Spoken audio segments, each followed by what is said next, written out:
storm itself is moving slowly to the northeast. If you're in the Elkhorn area, the whole thing is turning, and look at the base of the cloud there. My goodness. Multiple vortex thing over like around your mama's house. Yeah. Like I'm watching it live. So, do you think I can still put plants in the ground? No, absolutely not. You do not. You want to bring them in and put them downstairs and plant them tomorrow after the storm, bro. You do not want to do that right now. Do you understand what a tornado is? Do I understand what a tornado is? It rips houses out the ground. I will gladly help you bring them in. So this week has started out with a whole lot of storms and a whole lot of sirens. On the other side of the city, there are houses that are not even there anymore, and I couldn't imagine. So I am very, very thankful and grateful that we are all safe and okay. But on the bright side, one of the best things about storms is all the rain that comes in. And I find that is probably one of the best times to put direct seeds in the ground or to transplant because the ground is just so moist and ready. So I am starting by putting these Bulgarian giant leeks in the ground. Now, I'm starting by making sure that their seed depth is very, very deep, just because that is what makes the whites of the leeks. So it's almost like a way for it to blanch. When it comes to planting anything in the allium family, please just make sure that you check your spacing and your depth, because I've got onions that are going to be 5 pounds that need to be spaced further apart, but I've also got some Ishikara onions, which is like a giant green onion that can be way closer together. So just make sure that your spacing is right, just because that is going to give you the best end product.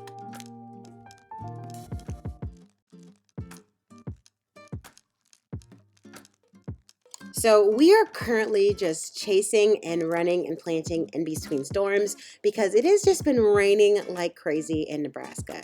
Now, my mustard has already gone to seed, and I'm just going to probably end up putting that in the compost. But we decided that the most important thing to get in the ground was as many onions as we could and to weed, because it is best after a nice rainstorm. This is like my favorite tool, a cultivator weeder. Try to say that like 5 times. It's not gonna work well. But what this is gonna do is help you get like the weeds that are close to like your vegetables. Also, you ain't gotta bend down because I don't have time for that. So there's our spinach, and we want this little guy right here. So you're just gonna go underneath it. And then looks like we have a dandelion over here. Boom. Dandelion gone. And the spinach is saved. So the next morning started out very, very rainy. So I decided to take a look at all of my seeds and really just figure out what I had and where exactly I wanted to put stuff. Which I'm very thankful I did, because I forgot that I had so many seeds, and now I still don't know where to put them at. So about a month ago, Baker Creek reached out and asked me if there was anything on my list that I had forgot, and they graciously gave me everything on my list. I am most excited for the moringa tree, this butterfly pea, and these shishito peppers. About nighttime, my kids are playing in the yard, jumping. My husband has started a fire, and I'm gonna start putting some seeds in the ground. So probably we're gonna start with corn. I also have these compost bags. I need to put the compost in those 2 bags right there, or those 2 boxes right there. So let's go. It's a good night. It's a vibe. Exactly. So I am getting this bed ready so we can put compost in, and what I need to do is get the root stalks from the corn that was in here previously. So there are so many in here. What I did last year is just cut it from the base, so I didn't really disrupt the soil, and then I just pulled them this year.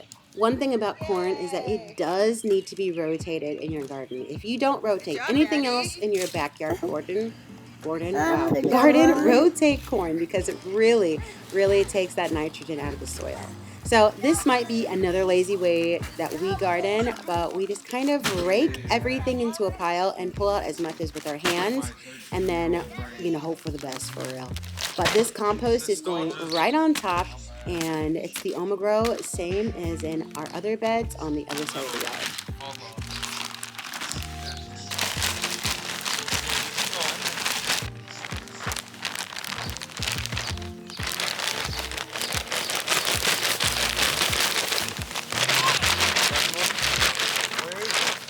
So we happened to find a grub in here. I've heard that they're great. I've heard that they're not great. But let me know down below. We just kind of give it food to a sacrifice for the birds that live under the tree. So let me know. I'm not really sure what it turns into, but I know I probably just don't want it in my garden. I think, maybe? I don't know. You let me know. So these beds have already been fertilized, and we're just going to cover them with compost. At this point, they are ready to go and ready to plant them, but I'm probably going to wait till maybe a couple days. I don't know, probably tomorrow. But also, if you have suggestions how to make a renter yard friendly, leave them down below because we are in dire need. Okay, so it is definitely nothing like yesterday. It rained this morning. We just had a storm contest again today. But I'm thinking that maybe I can get some seeds in, some corn. We didn't get to get any seeds or corn in yesterday. We just ended up doing that compost and in those 2 beds. And so I really want to start kind of preparing the garden in a different way today, in the sense of I've got some spinach that needs to be I've got some spinach that I'm going to compost. I'm going to save some there to go to seed. And it's really interesting because spinach actually has, you need to leave a male and a female plant, at least for the variety I have, to actually get seeds from. So we'll go and do that today. Take some space up. That'll clear some space up. Ooh, something's happening. So here is our spinach. And you can tell that spinach is starting to bolt. Here is a flower node. This is going to actually bring out the seeds. So this is the male part, and then there's going to be a stalk that looks very different, and it is this one, and that is the other one. So you need both. You need this one with the one that's going to have the seeds out, and this one, the catcher of the seeds, the female. So that is what we're getting done. So the first thing I'm going to do is just get rid of the spinach and kind of prepare this bed. Also, another thing that is in this bed that I'm actually debating on keeping or maybe harvesting now is this wild lettuce. Now, I did not plant it. It was just here. I let it develop. You can know that wild lettuce is that because it has little spindles on the very edge.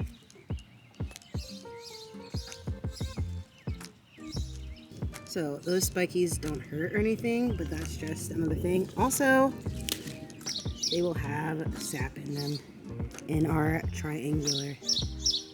I am gonna leave this, but the collards are gonna go over there.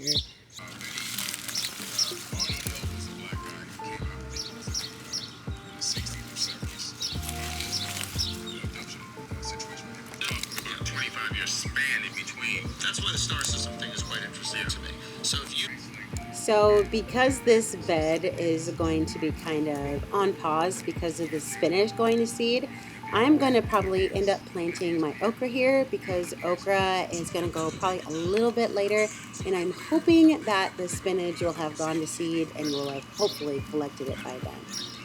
Here is that in-ground portion of it. I need to get it in here and feed really, really bad.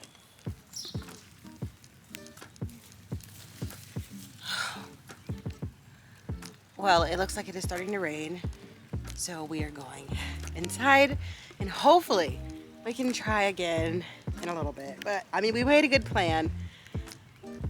That's what spring's like, huh? All right, let's try again, hopefully. So it's only actually been 5 minutes, and it is so bright and sunny out. I still see some clouds, like rain clouds, but you know what? We're gonna get it here and we're gonna remove some weeds real quick. Because the best time to remove weeds, the easiest time to remove weeds is after a rain, okay? All right, let's go, for real, before it rains or something. So here's my cultivator tool to the rescue. Literally, I just love that I can just do the weeds that I want to get rid of because I do not want to disrupt the soil because that is how you get more and more weeds, and we do not want that. So it is the next day, and I had put the baby to sleep And I think that today I'm actually going to get seeds in the ground, fingers crossed. But I do need to clean up stuff. I've got some trays from like some seeds. I've got some broccoli, I've got some onions I need to still get in the ground, some chives. But yes, hopefully I will get some, if not anything, some radishes in the ground. All right, fingers crossed, because babies don't nap that long around here. I absolutely love these trays, especially for seed starting. And one thing I'm going to do is make sure that I wash them before they go inside, just so that I can help myself out when the springtime comes and everything will be ready. So I am finally getting around to putting seeds in the ground, and this is probably one of the first seeds besides peas that I've actually got in direct sown. Beets are another one that I'd like to get in today, but we will see just how today goes. So radishes for me are always one of the first things that I'm going to get in. One, because it is so early maturing, especially the varieties that come at like 28 days. I know there are some that, you know, they'd take about 2 months, but these are just the fast maturing ones. So I've got a Cherry Belle and I've got a Saxa 2 from Baker Creek. And the thing about radishes is that for me, they always just go in between things that are already there. One, I feel like that helps with weed suppression and making sure that the bare soil is covered by something.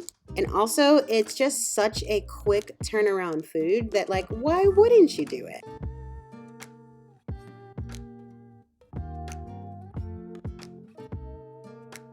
Another thing I do is make the crater a little bit deeper, because I want to make sure that I can still see the end print afterwards, just in case I might want to put lettuce there or something else. That's just like a little tip that I do for myself. I don't know if it works, but it helps me just to know where everything is at if I want to go back and put something else in like a day or two. And because I had more time and the baby was sleeping, I definitely put some more onions in on this bed over here. Now, I put Alyssa Craig onions over here, and I am just experimenting with putting these closer. These are those 5-pound onions, but I just like figuring out how close things can actually get. So because I've already have some spaced out the way I want them, I just might as well check on these and just see what the difference is between each onion spacing. It is starting to rain, so I'm gonna go inside to grab a jacket and take this camera inside. It has been raining so much, bro. I'm gonna continue putting these onions in. It has just been raining on and off, so I'm gonna take the camera in, take my seeds inside, and grab a jacket and just put the rest of the onions in, because a little rain don't scare me. So, like I said, nap time does not last long, but we are going to put in some lettuce. Now, this is his little lettuce patch. It's something that we're planting together so that he can kind of keep track and just watch along as the plants grow along. The one thing about gardening with kids that I have found is that they do enjoy eating more vegetables when they see where they've come from and if their hands have been a part of the whole process. So another thing that I got in were some extra Ishikara onions and some chives. Now, don't ask me which is which, because I have no idea at this point, but I do know that they are right here. Now listen, I did not expect these carrots to do as well as they did. Now, this was a variety that my mother-in-law got me from Europe. It's marketed as a container variety. It's like almost a little round circular carrot.